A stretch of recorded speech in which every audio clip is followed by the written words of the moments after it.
दोस्तों, अगर आप सीटेट दिसंबर 2024 का एग्जाम देने जा रहे हो तो आप सभी के लिए बड़ी खबर है। बने रहिएगा वीडियो के लास्ट तक बिना स्किप किए। दोस्तों, नए चैनल पर विजडम मास्टर चैनल को सब्सक्राइब कर लीजिएगा, बेल आइकन को प्रेस कर लीजिएगा ताकि इसी तरह की ऑथेंटिक अपडेट आप तक टाइम पर पहुंचती रहे। सीटेट के एग्जाम में बदलाव हुआ है। काफी अभ्यर्थियों के कमेंट आ रहे थे कि मैम सीटेट के एग्जाम में बदलाव हुआ है क्या, और शिफ्टों को लेकर के काफी अभ्यर्थियों के कमेंट आ रहे थे कि जिस तरह से जो ऑफिशियल इनकी सीबीएसई बोर्ड की तरफ से जो नोटिस आई थी उसमें मेंशन किया गया था कि हम जो है जब नंबर ऑफ कैंडिडेट ज्यादा होंगे तो हम ये एग्जाम 2 शिफ्टों में करवाएंगे।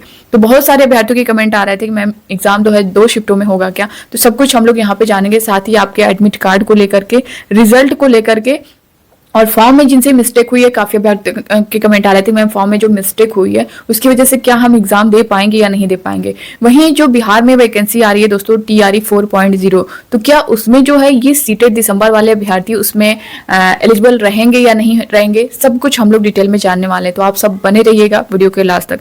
सबसे पहली चीज दोस्तों मैं आपको बता दूं, सीटेट एग्जाम डेट को लेकर के जो आपकी डेट है जो बताई गई थी बीपीएससी की तरफ से, जब ऑफिशियल नोटिस इनकी जारी हुई थी, नोटिफिकेशन टाइम आपने देखा होगा, उस टाइम बताया गया था कि 15 दिसंबर को जो है सीटेट का एग्जाम कराया जाएगा।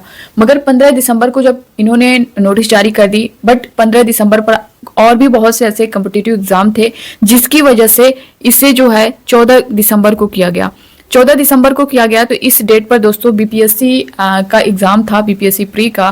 तो यहाँ पे 14 दिसंबर को आपको सीटेट का भी एग्जाम था और बीपीएससी का भी एग्जाम था। तो इसको लेकर के भी चीजें चल रही थी कि कहीं या तो फिर जो है सीटेट का एग्जाम आपका जो इसकी डेट है ये चेंज होगी, या फिर जो बीपीएससी कि एग्जाम की डेट है वो चेंज होगी। तो बीपीएससी की जो डेट थी वो चेंज कर दी गई और सीटेट की जो डेट है वही है, यानी 14 दिसंबर को ही है। तो इसको लेकर के बहुत सारे अभ्यर्थियों के कमेंट आ रहे थे कि मैम डेट चेंज हुई है क्या या फिर होगी क्या, इस तरह से बहुत सारे अभ्यर्थियों के कमेंट आए। तो दोस्तों देखिए, अभी तक अगर देखा जाए तो जो चीजें इसके बीच में आ रही थी, सीटेट का जो एग्जाम है वो चीजें हट चुकी हैं। तो 14 दिसंबर को तो जो नोटिस आई थी इनकी तरफ से, आप यहाँ पे देख भी सकते हैं, इसमें साफ तौर पे मेंशन भी किया गया था कि अगर जो है एग्जाम एक शिफ्ट में ही हो रहा है, अगर नंबर ऑफ कैंडिडेट जो है ज्यादा हो जाएंगे तो फिर जो है ये 2 शिफ्टों में करवाएंगे। यानी अगर ये 2 शिफ्टों में करवाएंगे तो जाहिर सी बात है इसकी जो डेट है ना फिर वो चेंज हो सकती है, क्योंकि जब 14 दिसंबर को एग्जाम है उसके बाद आप 2 शिफ्टों में करवा रहे हैं, तो 15 को भी आपका एग्जाम है, 13 को भी आपका एग्जाम है। तो फिर या तो 1 हफ्ते आगे कर दें या तो 1 हफ्ते पीछे कर दें, लेकिन ऐसा नहीं है कि आपका बहुत ज्यादा टाइम लिया जाएगा, दिसंबर में ही होने वाला। फिलहाल जो है आपको इसे, अगर ऐसा कुछ रहता तो अब तक जो है सीबीएसई बोर्ड की तरफ से नोटिस आ गई होती, 14 दिसंबर को ही आपका एग्जाम होगा। अब ये कह लें कि नंबर ऑफ कैंडिडेट जो है कितने अभ्यर्थियों ने फॉर्म को अप्लाई किया है, पेपर 1 में, पेपर 2 में टोटल कितने अभ्यर्थी हैं। तो अभी तक अगर देखें दोस्तों तो सीबीएसई बोर्ड की तरफ से, सीटेट की तरफ से ऑफिशियल नोटिस नहीं जारी किया इन्होंने कि कितने टोटल इस बार अप्लाई किए हैं। फिलहाल अगर हर साल का देखें तो लगभग 20 से 25 लाख अभ्यर्थी जो है सीटेट में शामिल होते हैं, दोनों पेपर मिलाकर के 20 से 25 लाख। तो इस बार भी अगर उतने ही अभ्यर्थी होंगे, उसी के आसपास होंगे, तो आपका एक शिफ्ट में ही एग्जाम होगा। जो डेट बताई गई है 14 दिसंबर, उसी डेट पर होगी। और अगर उससे ज्यादा नंबर ऑफ कैंडिडेट ज्यादा होते हैं तो फिर जाकर 2 शिफ्टों में कराया जा सकता है। अगर 2 शिफ्टों में कराया जाएगा तो आपकी जो डेट है वो भी चेंज हो सकती है। फिलहाल आपको 14 दिसंबर ही लेकर के चलना है, इसमें बिल्कुल लापरवाही नहीं करनी है कि हाँ जो है अपनी जो तैयारी है वो स्लो कर दें, क्योंकि एग्जाम जो है इसकी डेट जो है चेंज हो सकती है। बहुत रेयरली ऐसा केस होता है जब सीटेट अपनी डेट चेंज करता है, वरना जो डेट वो बता दिया जाता है उनकी तरफ से ऑफिशियल वही डेट रहती है। तो आपको 14 दिसंबर ही लेकर के चलना है। यहाँ पे आप देख भी सकते हैं जो इसने डेट बताई है इसमें कोई भी बदलाव नहीं किया गया है। जब फॉर्म सबमिशन फॉर्म जब स्टार्ट हुआ था तो वो 17/9/2024 को, लास्ट डेट जो थी इसकी 16 अक्टूबर 2024 तक थी। इसमें बहुत सारे अभ्यर्थी जो है मांग भी कर रहे थे कि जो डेट है बढ़ाई जाए। बहुत सारे अभ्यर्थी लास्ट टाइम कहीं फी पेमेंट नहीं कर पाए थे, तो कहीं रजिस्ट्रेशन किए थे, फॉर्म कंप्लीट नहीं हुआ था, बहुत ऐसी प्रॉब्लम थी जिसकी वजह से उनके फॉर्म कंप्लीट नहीं हो पाए थे, जिसकी वजह से वो मांग भी कर रहे थे कि डेट जो है एक्सटेंड हो सीटेट की। मगर ऐसा कुछ नहीं हुआ, जो लास्ट डेट बताई गई थी उसी डेट पर था, कोई डेट सीटेट की एक्सटेंड नहीं की गई। करेक्शन की जो डेट बताई गई दोस्तों 21 से 25 अक्टूबर तक, वही डेट आपकी करेक्शन की थी, इसमें भी कोई बदलाव नहीं हुआ। और आपका जो डेट बताया गया एग्जाम का यही डेट रहने वाली है। अगर 2 शिफ्टों में किया जाएगा तब इसमें बदलाव होगा, वरना आपकी डेट यही रहेगी। साथ ही यहाँ पे मैं बता दूं, आपका जो एडमिट कार्ड से रिलेटेड काफी अभ्यर्थियों के कमेंट आ रहे थे, तो जो आपका प्री सीटेट का जो है 2 एडमिट कार्ड आता है, एक प्री आता है, एक फाइनल आता है। तो प्री एडमिट कार्ड जो है आपका, जैसा कि 14 दिसंबर को आपका एग्जाम है, तो इससे 1 हफ्ते पहले यानी 5 तक आप देखेंगे यानी 5 दिसंबर 5-6 दिसंबर तक, तो आपको जो प्री एडमिट कार्ड है वो मिल जाएगा। तो उसमें आपका एग्जाम सिटी जो है वो कंफर्म हो जाएगा कि एग्जाम सिटी कौन सी है, ठीक है। और 2 दिन पहले यहाँ पे देख सकते हैं डाउनलोड एडमिट कार्ड दिया गया है 2 days before the day of examination. तो अगर 14 दिसंबर को आपका एग्जाम है तो 12 को जो है आप अपना admit card, final admit card जो है देख सकते हैं, डाउनलोड कर सकते हैं। उसमें आप देख सकते हैं कि आपका सेंटर किस जगह पे है। उससे पहले सिर्फ आप एग्जाम सिटी ही जान पाएंगे कि एग्जाम सिटी कहाँ पे है, ठीक है। तो ये था दोस्तों इसको लेकर के, आपके एडमिट कार्ड को लेकर के। रिजल्ट की बात कर लें दोस्तों, डिक्लेरेशन ऑफ रिजल्ट आप देख सकते हैं by the end of January 2025 tentatively. ये इसलिए बताया गया है कि ये जो डेट दी गई है रिजल्ट की वो जनवरी के लास्ट में बताया गया है, लेकिन टेंटेटिवली आप साफ तौर पे देख सकते हैं लिखा हुआ है। इसका मतलब ये है कि ये मतलब आगे पीछे भी हो सकता है, आगे भी आपका रिजल्ट जारी हो सकता है, बाद में ही हो सकता है, इसमें बदलाव हो सकता है। ऐसा फिक्स नहीं है कि हाँ जनवरी के लास्ट में ही आपका सीटेट का जो रिजल्ट है वो देखने को मिलेगा। तो सीटेट जो कहता है वो अपने टाइम पे सारा काम इनकी तरफ से होता है। और दोस्तों ये जो रिजल्ट है आपका ना 14 दिसंबर को आपका एग्जाम हो जाएगा, उसके बाद 10 जनवरी तक आपका रिजल्ट देखने को मिल जाएगा।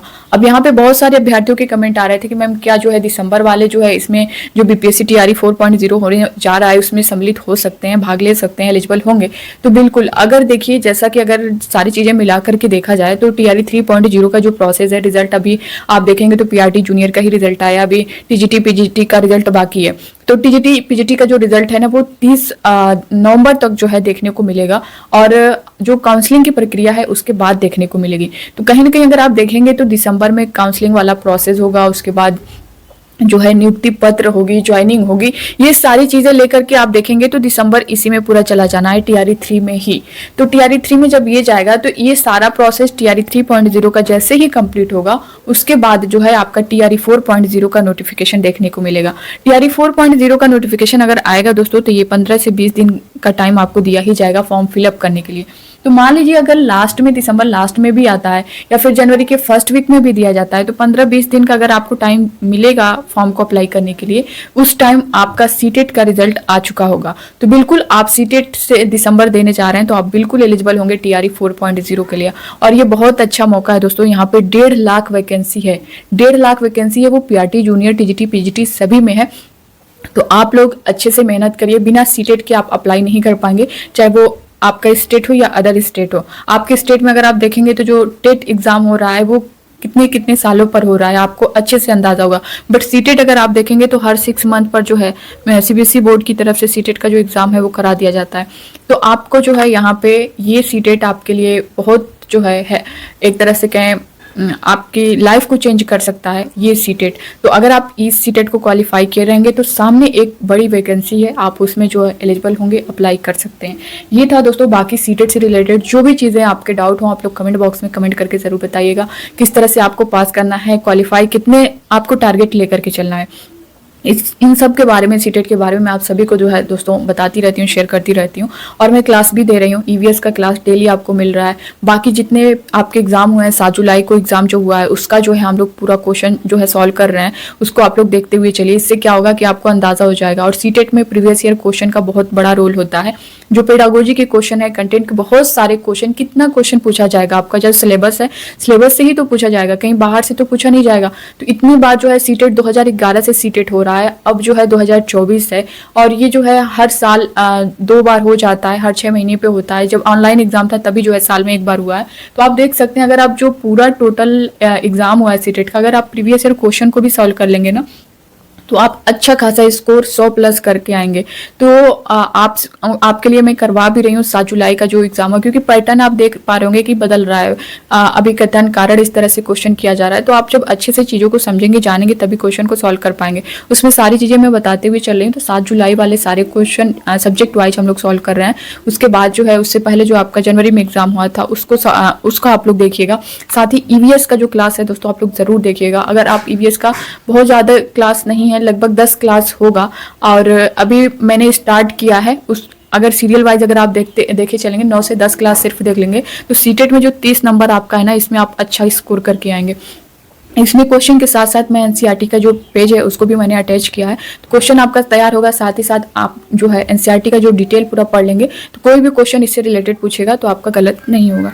तो ये था दोस्तों इससे रिलेटेड पूरी जानकारी जो कि मैंने आप सभी को दे दी है। और फॉर्म में मिस्टेक को लेकर के भी काफ़ी अभ्यर्थियों कमेंट आ रहे थे, मैम फॉर्म में मिस्टेक है तो क्या जो है हम एग्जाम दे पाएंगे या नहीं दे पाएंगे, एडमिट कार्ड जारी होगा या नहीं। देखिए, अगर आपके फॉर्म में मिस्टेक था, अगर आपने करेक्शन करवा लिया है तो बहुत अच्छी बात है आपके लिए, आगे आपको कोई प्रॉब्लम नहीं होगी। अगर मिस्टेक था, आपने करेक्शन नहीं कर पाया है, क्योंकि बहुत सारे अभ्यर्थियों को नहीं पता था करेक्शन डेट कब है, क्योंकि अपडेट नहीं थे वो, तो करेक्शन नहीं कर पाए तो उससे आप, ऐसा नहीं है कि आप एग्जाम नहीं दे पाएंगे, आप एग्जाम दे सकते हैं। आपका एडमिट कार्ड जो आएगा उसमें भी मिस्टेक आपको देखने को मिलेगा, जो भी मिस्टेक होगा तो एग्जाम तो आप दे पाएंगे, लेकिन आगे जो है आपका जो सर्टिफिकेट होगी, वो मार्कशीट होगी, उस पर आप मिस्टेक जब देखेंगे तो किसी भर्ती में जब आप मान लीजिए आपका सिलेक्शन हो जाता है तो वहाँ पे डॉक्यूमेंट वेरिफिकेशन होता है, तो वहाँ पे आपको जो है उसका सामना करना पड़ेगा, उसकी जो उससे रिलेटेड जो प्रॉब्लम है वो फेस करनी पड़ेगी। तो बाकी ऐसा नहीं है कि आप एग्जाम नहीं दे पाएंगे, आप एग्जाम बिल्कुल दे सकते हैं। तो ये था दोस्तों इससे रिलेटेड पूरी जानकारी जो कि मैंने आप सभी को दे दी है। बाकी अब आपके मन में कोई डाउट होगा इससे रिलेटेड तो आप लोग कमेंट बॉक्स में कमेंट करके जरूर बताइएगा। मिलते हैं नेक्स्ट अपडेट के साथ, तब तक के लिए bye bye, take care, thank you.